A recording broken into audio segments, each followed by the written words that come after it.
Isa pong mapagpalang panonood sa inyong lahat, mga ginigiliw na mga kaibigan at mga kapatid. Ikinagagala ko po na tayo pong muli ay magkakasamang pag-aaralan ng salita ng ating Panginoong Diyos. Isang panibagong quarter, isang panibagong pag-aaral, isang panibagong tema na naman. Nung nakaraan, pinag-usapan natin yung allusions, symbols, images, and how to study Bible prophecy.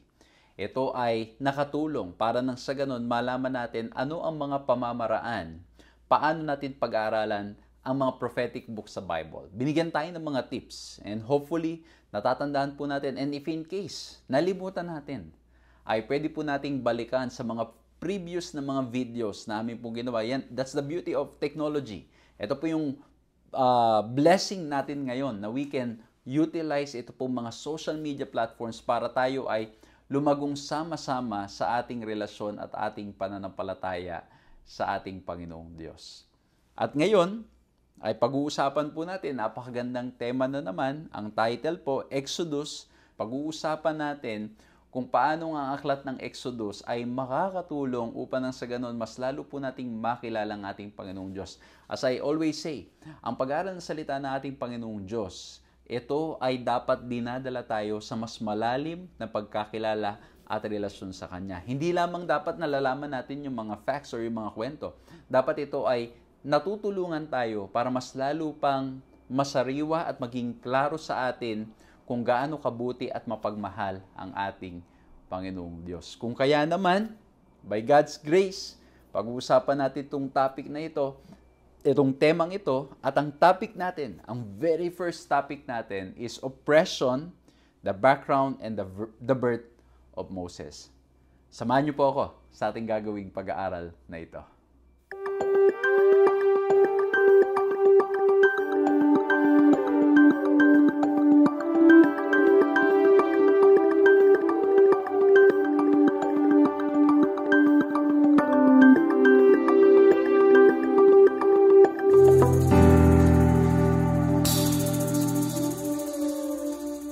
Ako po si Pastor John Alexis Mercado at patuloy po kayong sumusubaybay sa paglilingkod na ipinagkakaloob po sa inyo ng 3 Points Ministries at napapanood din naman ng mga pag-aaral natin ito sa Hope Channel.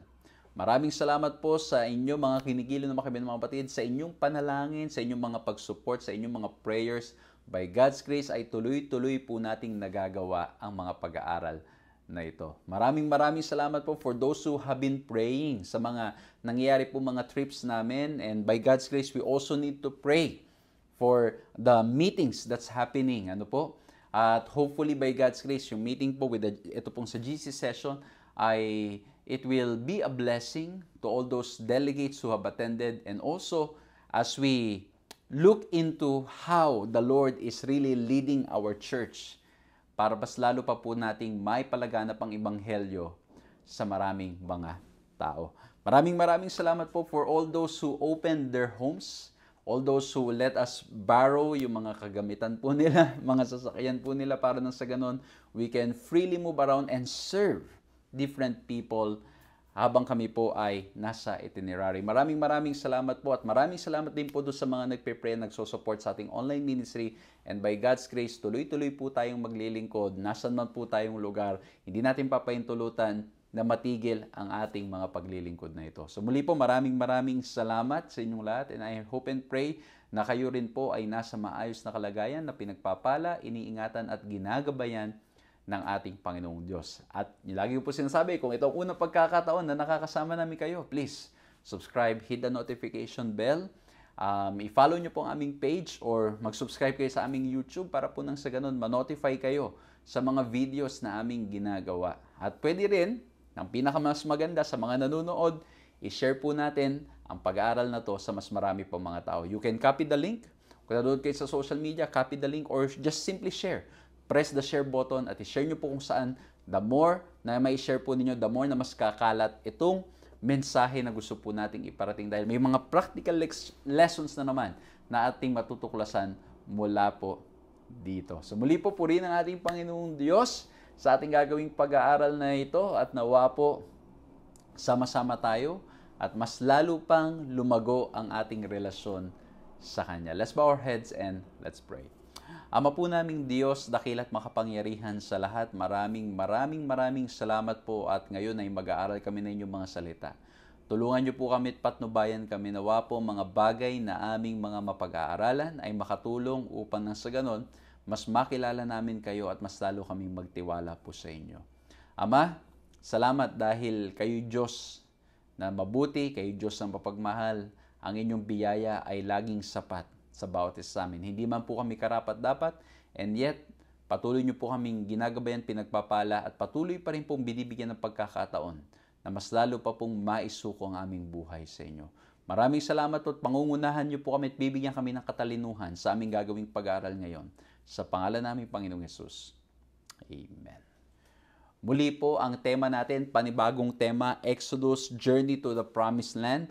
At ang topic po natin ngayon po mismo, na pag-uusapan natin, oppression, the background, and the birth of Moses. And for many of us, we are very much familiar dito po sa storyng ito. Familiar because may mga cartoons na ginawa, lalo po sa mga bata, at may mga napanood tayo na mga kwento at marami sa atin ay nabasa natin ng kwento. But for those who are not yet familiar with the story, I invite you to go find your Bible, go to Exodus chapter 1 and chapter 2, and by God's grace, matatagpuan nyo po doon at malalaman nyo po yung kabuuan ng kwento. At ang ating key text, ang sabi po dito sa Exodus 2:23 to 25, the children of Israel groaned because of the bondage, and they cried out, and their cry came up to God because of the bondage. So God heard their groaning, and God remembered His covenant with Abraham, with Isaac, and with Jacob, and God looked upon the children of Israel, and God acknowledged them. Napakagandang text, kung saan makikita po natin na may mga pinagdaanan na mga hirap ang bayan ng Israel, and yet ang ating mahal na Diyos ay hindi nagpabaya sa bawat isa. Ang Diyos ay nakikinig sa ating mga panalangin, sa ating mga iyak, sa ating mga pangangailangan. Alam ng Diyos kung ano ang pinakamagandang pamamaraan para nang sa ganun tayo matulungang makita ano ang dapat nating gawin. At sa mga pinag-usapan natin noong nakaraan, there will be times that the Lord will allow yung mga sufferings in life, not because He wants us to suffer, but because yun ang isang paraan para nang sa ganun tayo ay mas lalong makakilala at magtiwala sa Kanya. At itong paraan para nang sa ganun mabago tayo at makita natin kung ano ang mga dapat nating gawin at kung paanong tayo dapat na mas makilala siya. Kasi po, pag-uusapan natin yung background nito, no? Na noong umpisa, they were just a small group of people, and then they were very big suddenly because of God's grace. And it could be, ang nangyari po, lalo na, di ba, pag nagsimula ka ng small and you turn out to be, later on, you turn out to be very big, ano nangyayari po pag minsan? Tayo ay yumayabang, tayo nagmamalaki, tayo ay nagiging believe masyado sa ating mga sarili. Nawawala yung pinakang purpose ng ating pagkatawag, nawawala yung dahilan kung bakit tayo dinala ng ating Panginoong Diyos, kung nasaan tayo noon at kung nasaan tayo ngayon. And that's why this will serve as a lesson for many of us. As we look at history, truly history is teaching us to grow in Christ, and at the same time, so that we will not repeat the same mistake. Kaya po nangyari, nagkaroon ng mga pagsubok, mga problema, but God, in His grace and in His love, tumulong, at hindi lamang tumulong, hindi kailanman kinalimutan ng bayan ng Israel, at ganun din tayo ay hindi niya kinakalimutan. Siya'y nagmamahal sa atin, at madalas pa nga tayo ang nakakalimot sa Kanya. So pag-uusapan natin itong topic na ito, at hopefully, by God's grace, it will be a blessing to all of us. By the way, yung Exodus na pangalan, the book of Exodus is called in Hebrew Shemot. Literally names in English. Okay? At kasi mapapansin po ninyo yung mga first verses, it's giving us the names of those who went to Egypt. And then another background, the book of Exodus begins with their enslavement by Egyptian taskmasters and the oppressive labor that they imposed upon the Hebrews.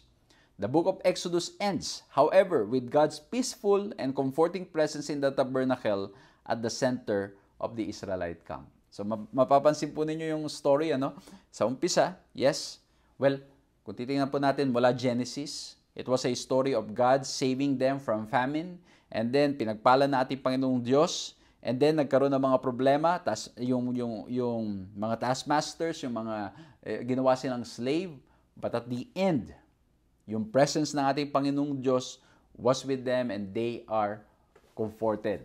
Ayan po yung story ng Exodus. And in between, we will see the triumph of God, yung pagtatagumpay ng Diyos sa bawat sitwasyon ng buhay.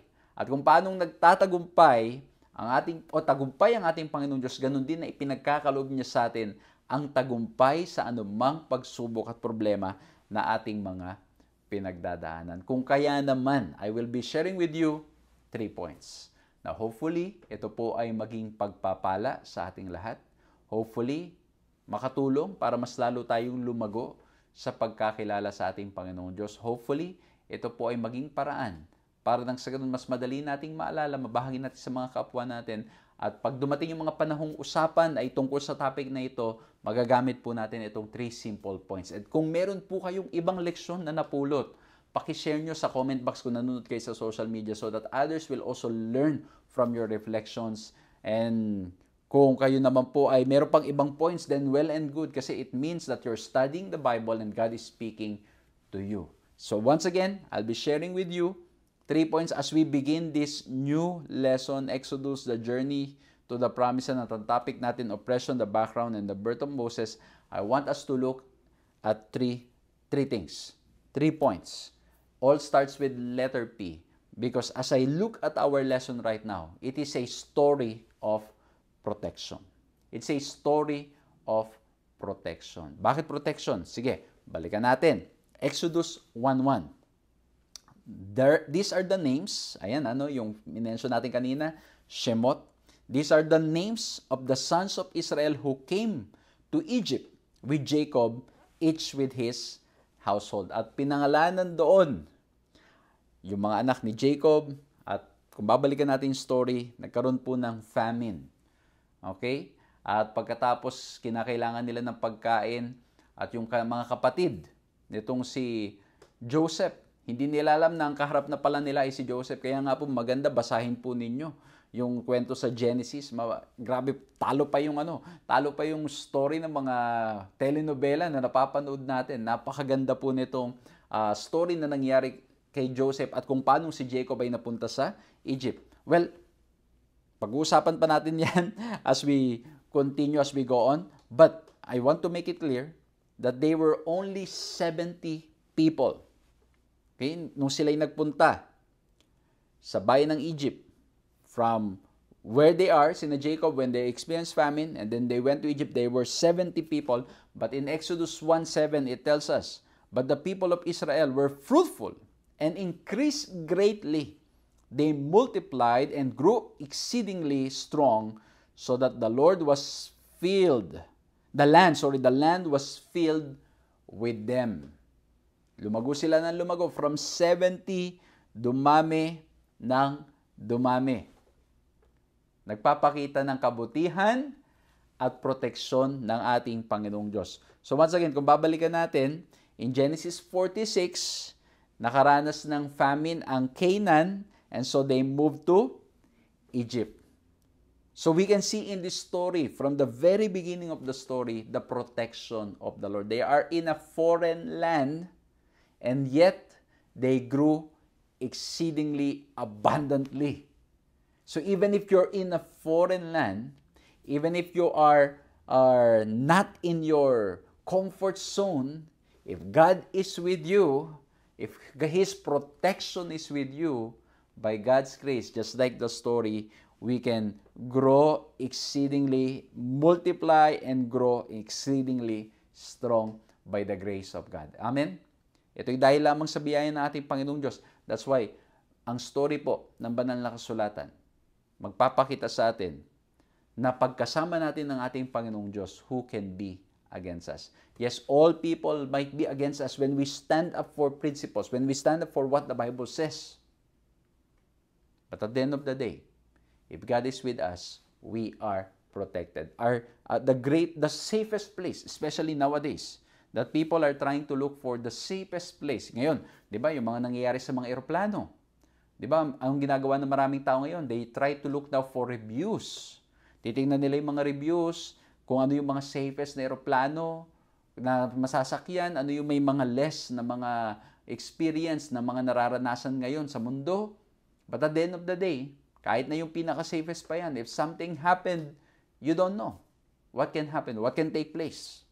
And so the safest place is when we are with the Lord. Bakit? His protection is with us. And when we relate it to our relationship with Jesus Christ, we are truly protected because those who believe in Christ, they are protected. They are assured of the salvation in Christ. Amen?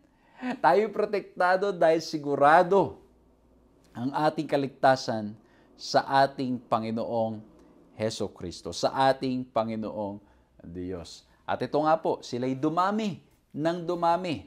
Well, hindi sapat yung story, hindi na record, pero nangyari po, sa Exodus 1:8 to 10, nalimutan ngayon nung sumunod na leader kung sino si Joseph. Na si Joseph ay ginamit ng ating Panginoong Diyos to preserve Egypt, and not just Egypt, but also the people of Israel, kasi kaya siya pinadala ng Panginoon doon in His provision and in His guidance, nakarating ang bayan ng Israel doon na protektahan dahil sa kabutihan ng ating Panginoong Diyos. At pagdating sa Exodus 1:8 to 10, ito na po nangyari.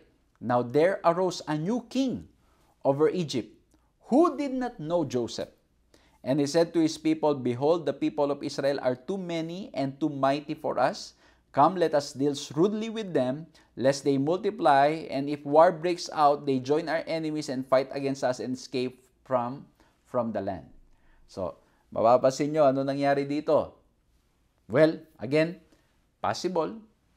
Number one, yung sinabi ko po kanina, they were small, they grew big. Possible na nangyari, yumabang.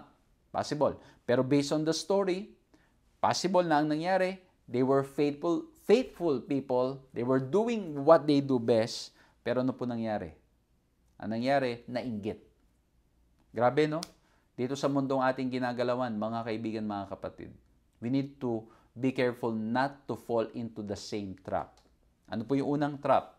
Yung unang trap, tayo'y dating galing sa ganito, darkness, we came to the light, we were brought out from our situation, brought out and saved from what we are experiencing, and then, what happened? Tayo yumabang. At titingnan natin pattern ng Israel, this is what happened to them, and this is also what could be happening to many of us. But at the same time, yung isa rin, mga kapatid ko, mga kaibigan ko, ano po nangyari? They were faithfully doing their function. They were faithfully serving. But at the end of the day, because of jealousy from other groups, ano po nangyari?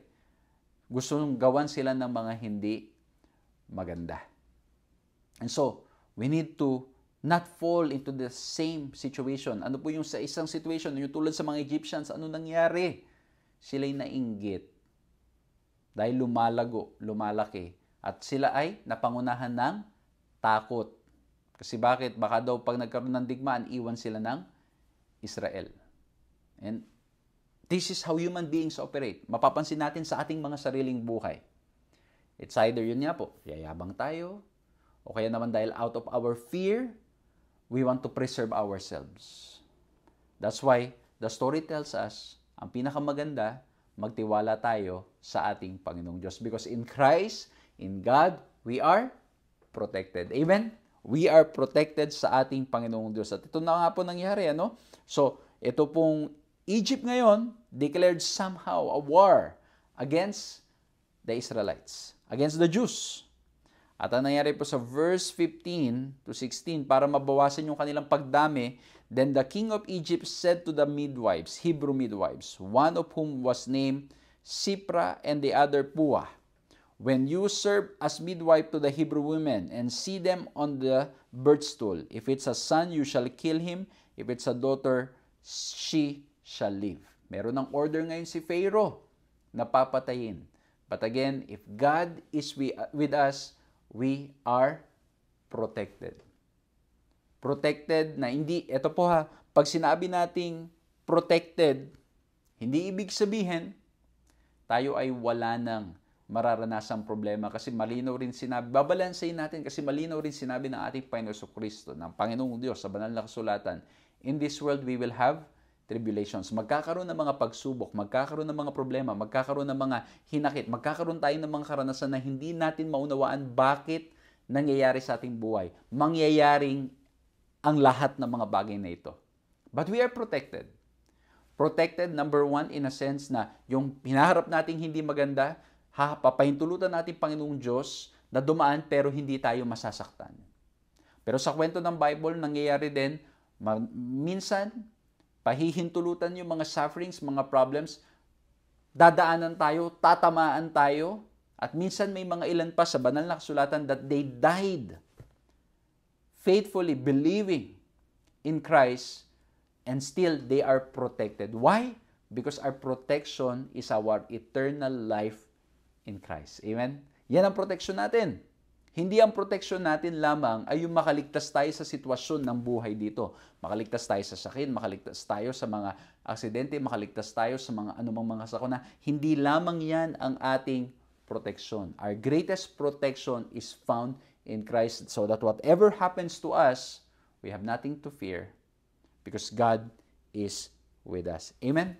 At mapapansin nyo, yung story dito, protection pa rin. Although there was an order, I will touch more on this doon sa second point natin. Pero gusto kong bigyan pansin. Because of the protection of God, in Exodus 1:20 it says, "So God dealt well with the midwives and the people multiplied and grew very strong." Kung kailan pinapaliit, pinapaunti, pinapahina, ang sabi at description sa banal na kasulatan, because God's protection was with His people. God's protection was with those people who believe in Him. Ano po nangyari? Mas lalong lumago, mas lalong naging mas malakas, mas lalo pang pinagpala ng ating Panginoong Diyos. And this is the protection that Christ is offering us. Again, ulitin ko po. May mga pagkakataon, dadaan tayo sa mga pagsubok at mga problema ng buhay. May mga pagkakataon tayo'y masasaktan. Tayo mahihirapan at may ilan pa mamamatay, but still, we claim the protection of God because the protection is being assured that even death here on earth, even with death here on earth, there is eternal life in Christ. There is resurrection in Christ. That's our greatest protection. Yes, yung mga, mahalaga. Mahalaga yung mga, meron tayong mga proteksyon na ginagamit para nang sa ganun magliligtas tayo sa ating mga sasakyan, sa ating mga tahanan at sa marami pang iba. But at the end of the day, that cannot provide you eternal life. It can only save you for a while. Sa mga dangers ng buhay, it can save you for a while. But at the end of the day, it is God's protection that will protect us. Well, ayan wag naman natin gawing extreme. Dahil ang protection ng Panginoon magpaprotect sa akin, wala na, hindi na ako mag-iingat. Hindi po ganun. That is arrogance. Pag ganyan naman po ang ating style.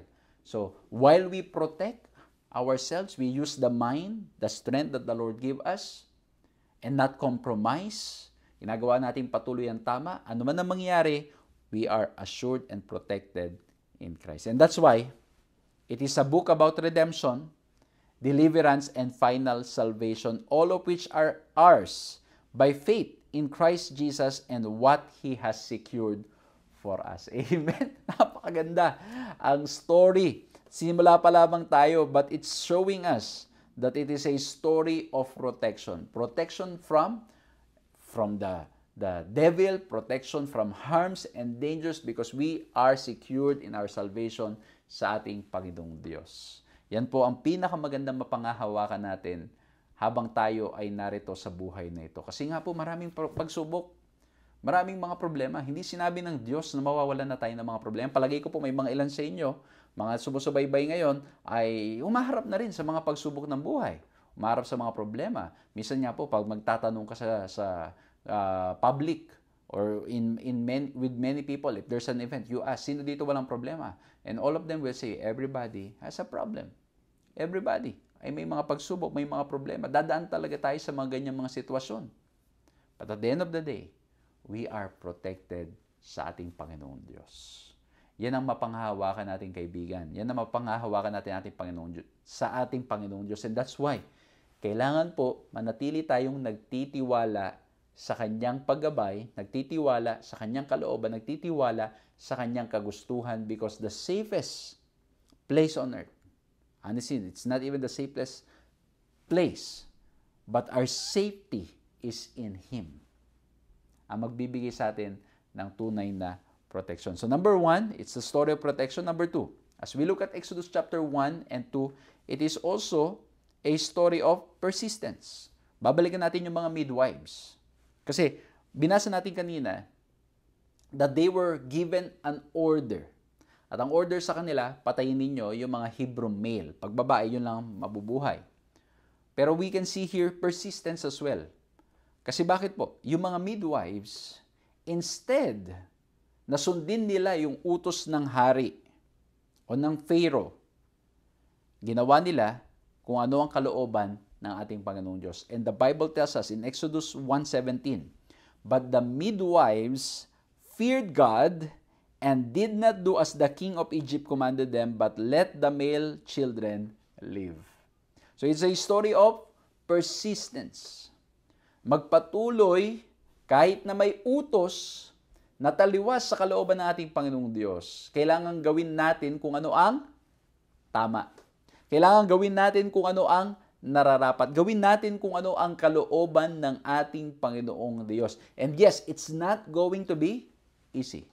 It's not going to be easy.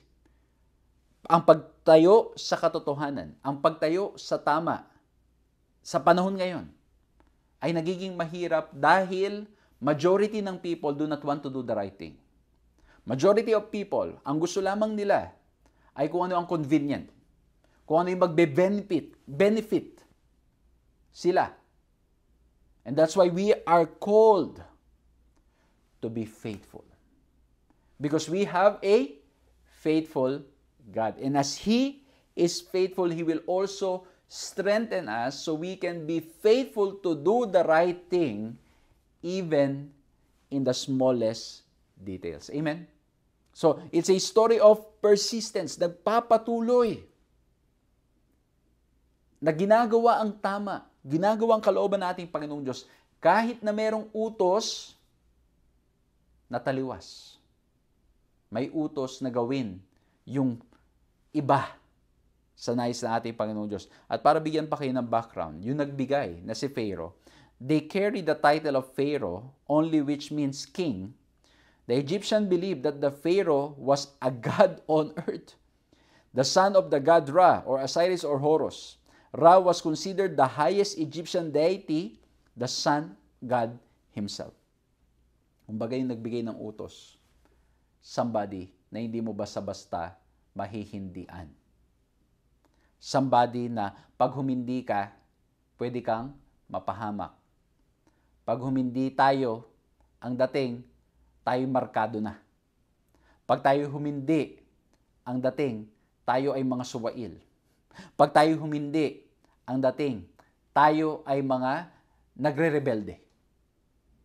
Yan ang, kumbaga yung utos niya, napakahalaga. At during their time, kapag ang utos pa'y galing sa hari, at tulad pa nito na ang background ay nagpapakita ng gaano kataas siya, at ang pananaw sa kanya ng mga tao, kung ano man ang kanyang sasabihin, ito ay kinukonsider na word na galing mismo sa pinakamataas o galing mismo sa Diyos mismo. At ang utos niya, patayin yung mga Hebrew males na ipapanganak. Pero ang sabi po sa text nating binasa, yung mga midwives, they feared God and did not do as the king of Egypt commanded them. Pwede pala, by the grace of God, nagawin pa rin ng tama kahit na may kautusan at kahit na ang nais ng mga nasa paligid natin ay gawin natin yung hindi tama. Pwede pa rin pala. Amen? It's possible by the grace of God. And again, napakahirap kung tayo lamang mag-isa. But the good news is, we don't need to fear. When we can always be encouraged because God is with us. We are never alone. Hindi tayo nag-iisa. Kaya nga po, mga gimigilo na makabiyan, mga kapatid, napakagandang kwento na to na we can learn from the midwives that their names were recorded in the book of Exodus. Their names ay naisulat dahil sa kanilang katapatan sa paggawa ng nais ng Panginoong Diyos, even though ang nagbigay ng order sa kanila ay napakataas na posisyon dito sa lupa. And I think this is something that we need to continue praying to the Lord to help us. Na tayong lahat, manatiling nagtatapat sa ating Panginoong Diyos, sino man ang nag-utos sa atin. Kahit na yan pa'y mas mataas Kahit na ang ibig sabihin pa niyan, tayo mawawalan ng hanap buhay, mawawalan ng sahod, mawawalan ng benefits, mawawalan ng ano, we should not be afraid to do what is right because God is with us. He will protect us. And that's why, as we look at this story, it's also a story of persistence. Manatili tayong ginagawa ang kalooban ng ating Panginoong Diyos. Mga giniling mga kaibigan, mga kapatid, maraming mga kwento sa banal na kasulatan. At maraming mga testimonya ang bawat kapatid, bawat mga kaibigan ng pagtayo sa katotohanan. At iba-ibang resulta. Yung ibang resulta ay well and good, napaganda sila. Sila'y nanindigan sa tama kahit na may utos ang kanilang boss, ang kanilang employer, nanindigan sila sa tama and then they were given the freedom to still practice kung ano yung pinanindigan nila. Pero may mga ilan po na nanindigan, ang nangyari po ay nawalan sila ng trabaho, na discriminate sila, nagawan sila ng hindi maganda, tumayo sila sa prinsipyo, ang nangyari ngayon, parang markado na, lahat na lang ng kilos, binabantayan, lahat ng report, chine-check ng todo, pero yung iba, hindi. Minsan, ganun na nangyayari. But at the end of the day, we are called, just like the midwives, to be faithful, to be persistent. Manatili tayo, even in the midst of all the difficulty, manatili tayong sumusunod because we are serving not just an ordinary king. He is the King of all kings. Not just any Lord, but the Lord of lords. The highest of the highest. Yan ang ating pinaglilingkuran na ating Panginoong Diyos. Kung kaya naman, wala tayong dapat ipangamba, wala tayong dapat na ikatakot. Amen? Kaya nga po ang ganda na sinasabi sa Psalms 50 verse 15. Call upon me in the days of trouble and I will deliver you and you shall glorify me. Sinasabi ng text na ito na maaari tayong tumawag sa ating Panginoong Diyos. Yes, there will come a time na ang ating mga sitwasyon sa buhay hindi magiging madali. There will come a time na ang ating mga sitwasyon sa buhay magiging mahirap. There will come a time na ang ating mga sitwasyon sa buhay ay may paghihinagpis, may mga persecutions, may mga bagay na masalimuot na ating mararanasan. But the good news is we can call upon the name of the Lord during those troubled times and God will deliver us. God will help us. Only we need to be faithful because we are serving our inspiration. Is because we are serving a faithful God. Ang pinaglilingkuran natin ay tapat na Diyos at kailanman ay hindi niya tayo pababayaan. Balikan nga po natin yung ating mga karanasan o kahit yung kanina lang siguro, siguro umaga o gabi o anong oras man dyan po sa inyo at maaaring kayo ngayon ay nagpapahinga, nakikinig dito sa ating pinag-aaralan ngayon. Balikan nyo nga po anong nangyayari sa buong araw. Nakatayo ba tayo sa kalooban ng ating Panginoon Diyos? Nakatayo ba tayo sa kung ano ang tama? Nakatayo ba tayo? Nagkaroon ba ng sitwasyon na tayo ay nasubok kung gagawin natin ng tama o ang mali? Naalala ko tuloy yung kwento na I'm processing my visa. At ang nangyari po, yung aking pag-process ng visa ay dahil na-invite po tayo ng isang church at ganoon din po ng Union at Division para mag-serve doon sa kanilang lugar, sa Europe. At tapos nung nagpa-process po ako ng visa, ay talagang yung time ay very limited na. At ang sabi ko sa akin sarili, Lord, kung kalooban mo, matutuloy. Kung hindi, ay okay naman. At ang nangyari po ay yung nakuha ko pong date ay talagang parang suntok sa buwan na lang. Parang kumbaga yung chances na matuloy pa ako doon sa trip, napakaliit na. And then one day, naisip ko, i-check ko nga. Baka may nag-open na slot. Pag-check ko, mga ginigilo na mga kaibigan, mga kapatid, may nag-open na slot. At yung slot na nag-open ay araw ng Sabado. At alam nyo, sa aking sarili, ang sabi ko, no, this cannot be. Kasi, yan ay Sabat. We cannot compromise that. Pero alam nyo, ang kaaway bumubulong. Sabi ng kaaway, bakit naman bawal ng Sabado? Ang pupuntaan mo naman, gawain din. Ang pupuntahan mo at gagawin mo rin naman, paglilingkod din. Ipapasa mo lang naman ang papel. O pwede yan, after magsimba, ipasa mo ang papel at pagkatapos tapos na. Alam niyo mga kapatid, sometimes ang kaaway, paniniwalain tayo na yung ginagawa natin can be justified. At we can reason out na, pwede nga naman, pwede ganun. But we are called to be faithful. And by God's grace, mga kapatid, I said and I prayed, no. By God's grace, I prayed. I thank God for the strength. At ang sabi ko, no, Lord, I will not entertain the idea of compromising, even though the reason for processing the visa is for the Lord's work. At alam niyo mga kapatid, by God's grace, I waited until the sun set on the Sabbath, and then by midnight, dahil may mga meetings pa po noon, I checked the schedule. When I checked the schedule, there was another one single slot na available na I can rebook my schedule to an earlier date. And by God's grace, mga kapatid, I was granted the visa just on time so I can go and serve and preach the message of salvation. And from there, I realized and I was reminded that we are called to be faithful, to be persistent sa katotohanan. Kahit na yan pa ay utos ng mas mataas, we need to stand for the right though the heavens may fall. Kaya di ba may sinabi si Peter dyan eh. Yung mga early Christians, di ba? I'd rather obey God than men. Kahit sino pa nag-utos, susundin natin ang nais ng ating Panginoong Diyos. Amen?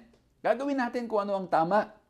Gagawin natin kung ano ang nararapat. Dahil ang Panginoon ang patuloy na maggagabay, mag-iingat, at siyang patuloy na tutulong sa atin.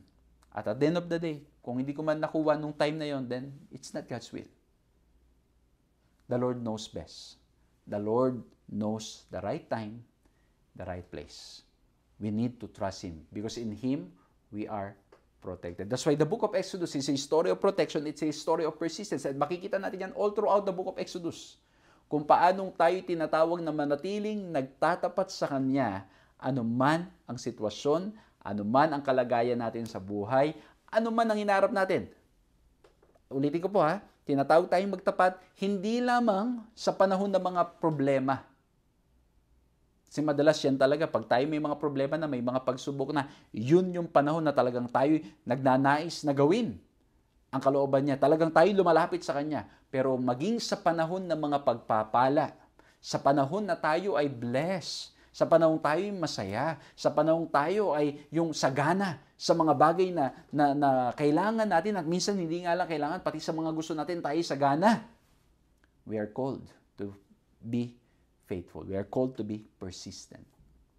Manatiling nagtatapat sa ating Panginoong Diyos even in the midst of all the problems and blessings that we are experiencing. Magandang sabihin na rin yun eh, yung mga blessings. Kasi madalas po yung mga, hindi man tayo madali sa mga problema, madadali tayo sa mga blessings.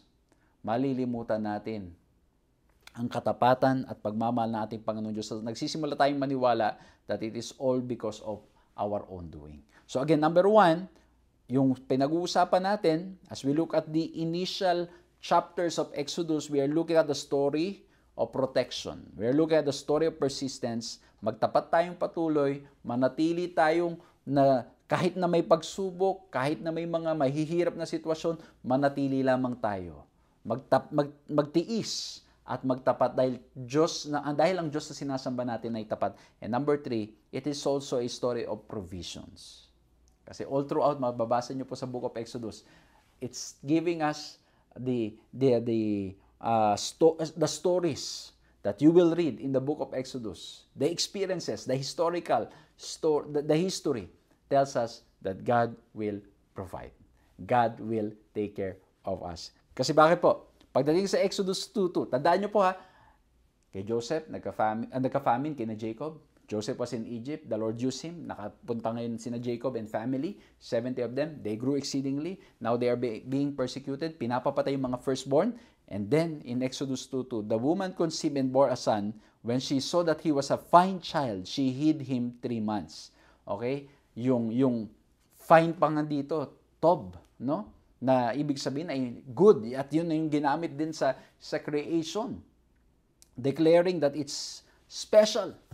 It's not just ordinary. At tinago siya sa loob ng 3 buwan and because of, balik tayo sa first point, God's protection, hindi na-discover itong batang ito. Dahil sa biyaya ng ating Panginoong Diyos. But at the same time, ang kapanganak ni Moses. It is God's provision. Para nang sa ganon, He will raise somebody who will save His people from the bondage of Egypt. But bigyan natin ng konting background. The historical background of Moses' birth and life is thrilling because he lived during the time of the famous Egyptian 18th dynasty. One king during this dynasty is Thutmose. The third, called Napoleon of Egypt, is considered one of the famous pharaohs of ancient Egypt. Sa mga nakakaalam, hindi yan basta-basta tatawaging Napoleon of Egypt. Nang yan ay walang ginawa na talagang matindi. Ay, ibig sabihin mga kapatid, may matinding ginawa ito. At ang sabi po dito, the Egyptian princess Hatshepsut adopted Moses as her son. The name given to Moses has an Egyptian origin meaning son of or born of, as reflected in the names of Amose, son of Ak, or Thutmose, son of Tot. His name is thus rendered in Hebrew as Moshe, namely drawn out. His life was miraculously spared when he was drawn out of the river. Kasi bakit po? Di ba? Dinagay siya sa river, natagpuan siya doon ng mga helpers at dinala siya doon sa daughter ng Pharaoh. At siya ay naligtas. Again, this is God's provision. Ang Diyos nag-provide ng way and also God's protection. Nag-provide ng way para nang sa ganun, mailigtas itong batang ito. At ito rin ang gagamitin na ating Panginoong Diyos to provide the way for Egypt or for Israel para maligtas. In Exodus 2:15, it tells us, when Pharaoh heard, ito po bago natin basahin itong text na to. Kasi nangyari po, si Moses, lumaki, pinalagaan siya nung daughter ni Pharaoh, ang hirap i-mention nung name, kaya kailangan kong tignan Okay, ang pangalan ng name ay yung pangalan ng name ay si Hatshepsut, Ewan ko kung tama yung pagkakabanggit ko, pero yan po yung pangalan nung nakakita. Ayan, yung princess Hatshepsut. Ngayon, pinaalagaan sa kanya mismong magulang. Tinuruan of course yan by God's grace. And then siya po ay tinuruan din, of course, sa school ng Egypt. And then one day, ay may nakita po si Moses na parang hindi lang parang, kundi talagang ina-abuse. Yung kanyang mga kababayan na alam niya, marahil, of course, going up. He grew up sa kanyang nanay mismo. And then, nung siya ay na-train na, pinalaki na, naturuan na, nakita niya na there was an abuse happening. At ang nangyari po, iniligtas niya. And pagkaligtas niya, doon sa Hebrew, ang nangyari, namatay, yung guard. That's why when in Exodus 2:15, it says, when Pharaoh heard of it, he sought to kill Moses. But Moses fled from Pharaoh and stayed in the land of Midian, and he sat down by a well in Exodus 2:15. Ang ganda na pagkakabanggit ni Ellen White dito. The whole matter of Moses killing the Egyptian was quickly made known to the Egyptians and greatly exaggerated. Soon reached the ears of Pharaoh. It was represented to the king that this act meant much, that Moses designed to lead these people against the Egyptians, to overthrow the government and to seat himself upon the throne, and that there could be no security for the kingdom while he lived. It was at once determined by the monarch that he should die, but becoming aware of his danger, Moses, he made his escape and fled toward Arabia. So again mga kapatid, nakikita po natin yung play na nangyayari. At si Moses, by God's grace, ay tumakas. But in his escape, doon rin makikita po natin na doon niya mamimit at ma-encounter ng tuluyan ng ating Panginoong Diyos. Kung titingnan po natin ang buhay ni Moses, he lived for 120 years. At yung 40-40, i-divide mo yun sa 40-40, 40 years in Egyptians, 40 years in the wilderness, and then another 40 years with the Israelites, kung paano siya ay ginamit ng ating Panginoong Diyos to bring them out from Egypt, and then yung journey po nila going to the Promised Land. Kaya naman mga ginigiliw na mga kaibigan, mga kapatid, we can see the provision of God. And all throughout the book of Exodus, we will see the provision of God sa mga panahon ng ating mga problema, sa panahon ng ating mga pagdadalamhati, and sometimes, even the trials that we are experiencing, even the problems that we are experiencing in this life, it could be God's provision para po nang sa ganon, tayong lahat ay matulungang lumago sa pananampalataya at pagkakilala sa ating Panginoong Diyos. That's why there's a song, I thank you, Lord, for the trials that comes my way. I thank you, Lord, for all these things na hinaharap ko sa buhay na ito. Kasi bakit? Itong mga pagsubok at problemang dumarating sa ating mga buhay, ito ay maaring pamamaraan ng ating Panginoong Diyos para tayong matulungan na mas lalo pang makilala siya at magtiwala lamang sa Kanya. And so again, the book of Exodus, even just the very beginning tells us that it's a story of God's provision. It's a story of provision. God will make a way where there seems to be no way. That's why in Deuteronomy 4:6-8 it says, keep them and do them, for that will be your wisdom and your understanding in the sight of the peoples, who, when they hear all these statutes, will say, surely this great nation is a wise and understanding people. For what great nation is there that has a God so near to it as the Lord our God is to us, whenever we call upon Him? And what great nation is there that has statutes and rules so righteous, so all this law that is set before you today? Mapapansin po ninyo, it is God who provided the way. It is God who provided how they should live their lives. It is God who provided all the things that they need. At ang sabi po doon, ito'y magpapakilala na ang Diyos ay napakalapit sa bayan niya. And so, the book of Exodus is in reality showing us the character of God. It is showing us ang Diyos. It is showing us a God who loves us, who will provide, who will protect us, who is faithful. And that's why we are also called to be faithful. Napakagandang storya, no? At palagay ko po, mga kinigil ng mga kapatid, you also have a lot of stories to share about God's provision. Ako po, personally, I have so many stories to share. Even ito pong trip namin, going to the GC session, the Lord has been faithful. Of course, it's not always a smooth road. Pag sinabi po natin na not a smooth road, hindi ibig sabihin ay, well, there are times na lahat ay well provided. As in, talagang ipoprovide ng Diyos lahat. As in, wala ka nang ipoproblemahin pa. But may mga pagkakataon, He provided already, but there's still some things na kailangan. But at the end of the day, it reflects the character of God. Nagpapakita na tapat ang Diyos. Ang problem lang pag minsan mga kapatid, we always look at what's missing instead of what we have. Instead dun sa mga bagay na ipinagkaloob na ng ating Panginoon Diyos. Pag talagang hinanap mo lagi yung kulang, malagi ka talagang may makikita. Pero pag ang lagi mong ina-appreciate ay yung meron na ipinagkaloob na ating Panginoong Diyos, it will show that even in our darkest moments, even in our deepest moments, even in the most difficult times of our lives, God has been providing for us. Not only the resources we need, but also the emotional support, the physical support, everything that we need, and most especially when we relate it to the life of our Lord and Savior Jesus Christ, just as how He provided the way through Moses. Si Moses miraculously nakasurvive, pinotekta natin Panginoon Diyos. Pagbabalikan natin sa story ni Jesus, miraculously, He became man. At during His time din, ganun din.